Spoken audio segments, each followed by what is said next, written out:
Bir ana gelin bir ana Firuze Banu kaçan skitke koyadı da oturgan aboneçilerimiz için yengilik. Firuze Banu'dan zor skitkeler başlanıyatır aboneçiler. Evvel uspit etmegen aboneçilerimiz olsa yakırak gelip oturasılar. Sizler için aynen evvel yok bulan narxlarda zor skitkelerini ilan kıladılar. Bizden fazla tovarların üstüne geldiniz aboneçiler. Hazımda bu sefer ne narxlar koyup verəsiz içini göneklere. Bu sefer acayip bakalan koyup veremem. Şu göneklerimi 354 sattırdım.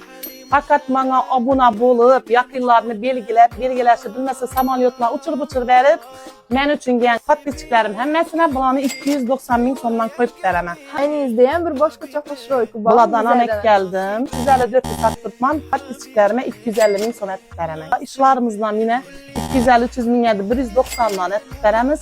Bu cinslarımız 350-400'lik yedi, bunlar 250'den etip veremiz 200 bin. Bilesler bize daha köpünce razmiyet tapılmaya yürgen etkilerimiz, pompalak ayarlarımızdan ki, fakat yaşlar için, kızlar, nazik mihallar için, bize depkelerimiz için, facanelerimiz için hem halasanızlar geçirni güneklerimizden bakıyla, halasanızlar gündelik ya da hazır indi demal olmadan istisla geliyor. Taplilarımız, pombaklı 3D taplilarımız her xilları geldi. Bulanam sizlere zor bakalada koyup veremem. 250 minlik taplilarım 180'den koyup veremem. Her xil sveti var. Bulanı sizlere 80 bin sondan koyup veremem yine.